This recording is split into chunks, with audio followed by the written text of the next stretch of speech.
Hey, welcome back to Business 101, Introduction to Business. This is now our fifth and last lecture in this series on organization. And as you can see here, the topic today is basic forms of organization.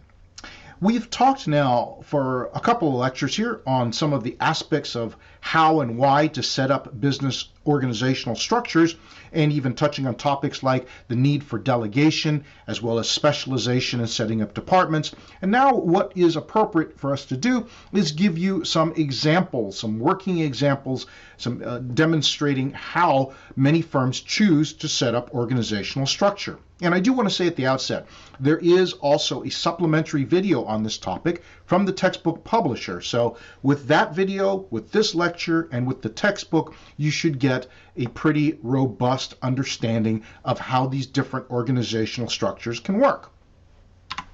Our first example, as you see here, is the functional structure. Organizational structure in which authority is determined by the relationships between group functions and activities. So let's give you an org chart as an example.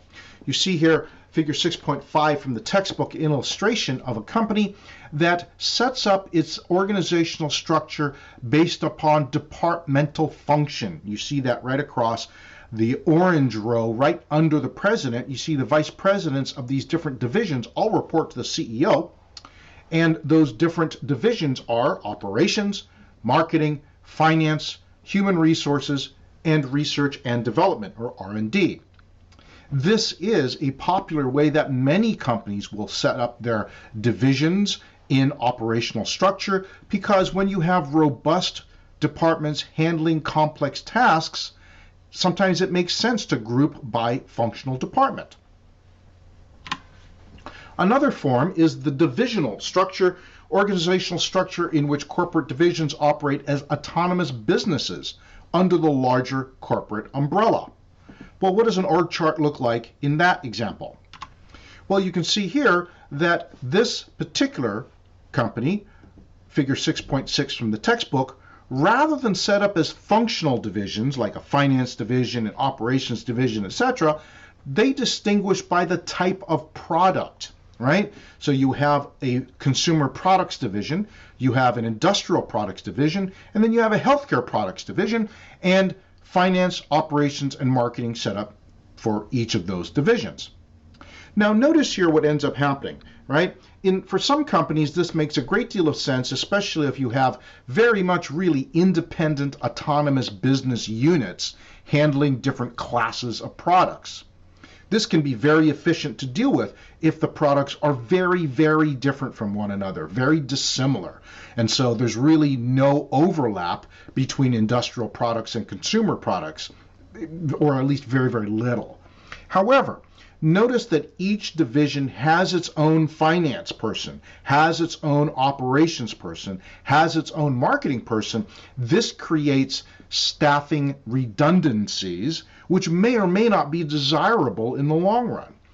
So there are pros and cons to each of these organizational structures we're talking about here.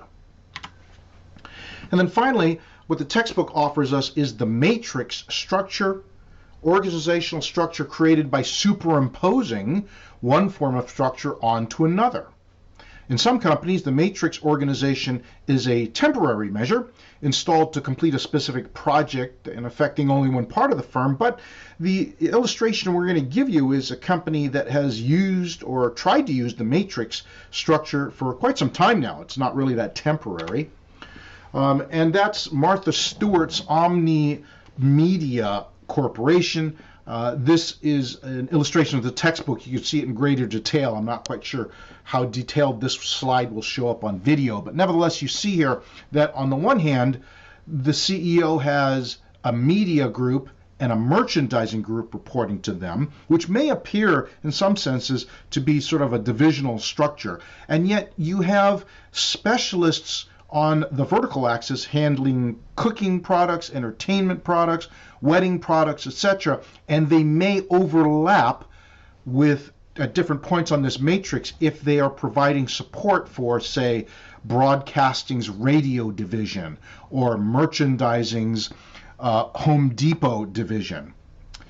Now, as you might guess, just from this chart, this can be really complicated and create all sorts of complexities that can be really maddening. And quite frankly, for most organizations that have tried to implement a matrix structure over time, it really can be maddening. And it can lead to some real frustrations with actual employees who feel like, I don't know who my boss is anymore. Is it this dude over here from that group? Is this gal over here from this initiative?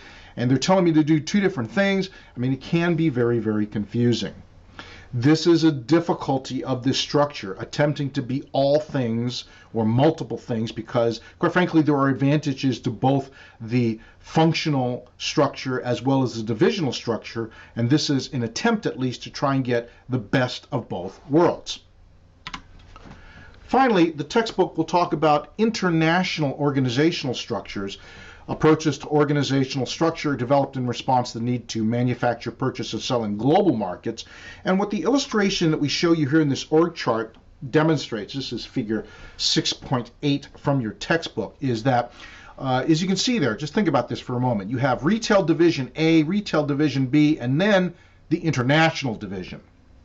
Now, in some senses, this can make sense, especially for companies that have just started to have some success overseas with global business, right? We talked about that in chapter 4. However, in practice, what oftentimes happens when you have domestic retail division A, domestic retail division B, and the international division, in real life, what we sometimes see is the international division ends up feeling like the orphaned stepchild. Hey, I don't get called to all the company meetings. Hey, I don't really have free access to all the resources because they really are sort of internally seen as outsiders. You handle something entirely different. You're not really one of us. That's a big problem with this way of doing international business for those companies that choose this kind of divisional structure. What do we want you to take away from this particular lecture and sort of the big package of organizational structure to begin with?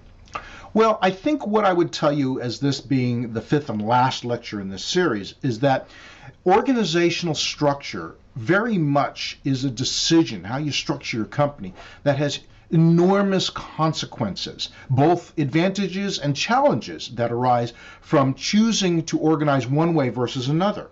And that's one of the things that you want to take away from this chapter. That quite frankly, every one of these structures, if you choose them, there are tremendous advantages that can help you, and there are inherent problems that you're going to have to overcome over time. So choose wisely if you are the person who's really in charge of making that decision. And of course, just because you made a decision in the past to organize in a particular fashion, it doesn't mean you can't adjust later if you find out, hey, maybe the structure was good in the past, it's not really helping us anymore. But you need to be aware of what the strengths and the weaknesses are of each of these types of structures, and then the decisions you'll make after the fact if you're working in a structure that, well, maybe it really doesn't lend itself to us being our most efficient and effective given the challenges and the environment that we're facing now. These are all the kinds of things that are nuances and things to think about as you're thinking about the big, broad topic of organizational structure. I will tell you this, though. No matter what structure your company ends up choosing or what structure you end up working under, the bedrock principles of job specialization and delegation absolutely necessary for a company to reach its highest performance in the marketplace. I hope that's helpful. As always, more on this in the textbook. We'll see you in the next module.